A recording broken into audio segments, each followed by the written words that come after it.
మనం మీరు అన్నట్లుగా వాదనలు అయినాయి. ఇక నెక్స్ట్ కార్యాచరణ ఏంటి?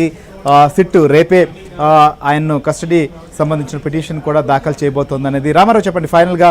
సో ఓవరాల్గా ఇవాళ ఉదయం నుంచి జరిగినటువంటి అన్ని పరిణామాలు ముందుగానే ఎక్స్పెక్ట్ చేసిందే, ఖచ్చితంగా రిమాండ్ ఇచ్చేటువంటి అవకాశం ఉందని నిన్నటి నుంచి న్యాయ నిపుణులు కూడా మనతో డిబేట్లో పార్టిసిపేట్ చేసినటువంటి వారందరూ కూడా చెప్తూ వచ్చింది, అదే జరిగింది. సో నెక్స్ట్ ఏంటి?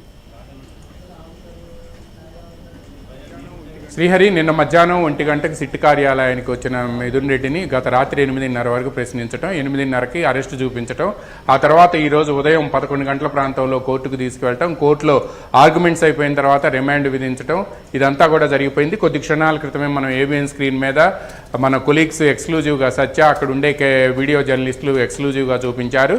ఆయన్ని విజయవాడ జిల్లా కోర్టు కాంప్లెక్స్ నుంచి నేరుగా రాజమండ్రి సెంట్రల్ జైలుకి తరలించే విజువల్స్ కూడా మనం ఎక్స్క్లూజివ్గా చూసాం. ఈ నేపథ్యంలోనే రేపు ఉదయం సిట్ తక్షణ కర్తవ్యం ఏంటంటే ఆయన్ని కస్టడీకి తీసుకునేందుకు రేపు ఉదయం Vijayawada ACB court trial court కావడంతో అక్కడ పిటిషన్ ఫైల్ చేయబోతుంది. ఇదే మిథున్ రెడ్డి తరపు న్యాయవాదులు కూడా ఆయనకి బెయిల్ ఇవ్వాలి అని చెప్పి హెల్త్ గ్రౌండ్స్తో పాటు పార్లమెంట్ సెషన్ జరుగుతుండటంతో పార్లమెంటుకు సంబంధించి ఆయన నియోజకవర్గ సమస్యలు ప్రస్తావించాల్సి ఉండటంతో పార్లమెంట్ సెషన్ పూర్తయ్యే వరకు కూడా ఇంటరం బెయిల్ ఇవ్వాలి అని పిటిషన్ వేసే అవకాశాలు వాళ్ళ వైపు నుంచి కనిపిస్తున్నాయి.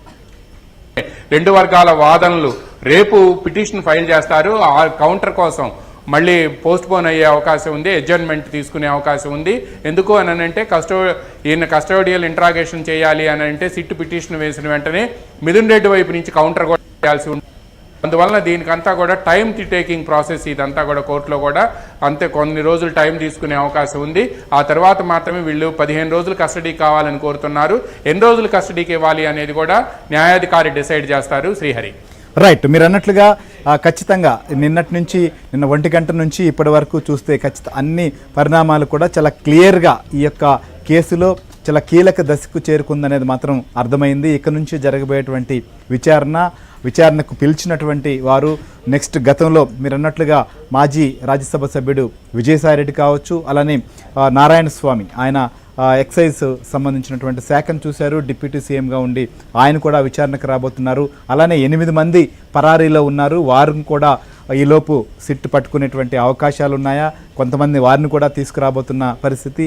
ఇవన్నీ కూడా చూస్తే విచారణలో చాలా ఇప్పటి వరకు వచ్చినటువంటి అంశాలు వెలుగు చూసినటువంటి అంశాలే కాదు, ఇంకా చాలా విషయాలనైతే మాత్రం వెలికి తీయబోతున్నారనేది మనకు స్పష్టంగా అర్థమవుతోంది. సో మన కొలీగ్స్ కూడా చెప్పినట్లుగా అక్కడ విజయవాడ కోర్టు దగ్గర మొత్తం అక్కడ జరిగినటువంటి పరిణామాన్ని అంతా కూడా చూసాం. సత్య కావచ్చు, ప్రసాద్ అక్కడి నుంచి మనకు అప్డేట్స్ ఇస్తూ వచ్చారు. సో వారు వాదనలు వినిపించారు. నెల్లూరుకు ఒకవేళ రిమాండ్ విధిస్తే నెల్లూరు సెంట్రల్ జైలుకు కూడా తరలించాలని చెప్పి కోరినప్పటికీ సో రాజమండ్రి సెంట్రల్ జైలుకి ఆయన్ను తరలించినటువంటి పరిస్థితి. సో మొత్తానికైతే మాత్రం ఈ మిథున్ రెడ్డికి సంబంధించినటువంటి రిమాండ్ ఎపిసోడ్ అయితే ముగిసింది. ఇక కస్టడీ పిటిషన్ ఏం కాబోతుందో కూడా చూద్దాం. రామారావు, థ్యాంక్ యూ అప్డేట్స్ కూడా అందించిన దానికి. సో ఇది నవీన్, ఓవరాల్గా రేపు పార్లమెంటు సమావేశాలు జరగబోతున్నాయి. వైఎస్ఆర్సీపీ సంబంధించి లోక్సభ నేతగా ఉన్నటువంటి మిథున్ రెడ్డి లోక్సభకు హాజరు కావాల్సి ఉన్నటువంటి పరిస్థితిలో మద్యం కుంభకోణం కేసులో ఆయన చిక్కుకోవడంతో సిట్ ఆయన్ను అరెస్టు చేసింది. సో కోర్టుకు ప్రవేశపెట్టిన తర్వాత ఆయనకు రిమాండ్ విధించడంతో రాజమండ్రి సెంట్రల్ జైలుకు తరలించారు. రేపటి నుంచి మరింత వేగం కూడా ఈ యొక్క మద్యం కుంభకోణం కేసులో విచారణ పుంజుకోబోతోంది నవీన్.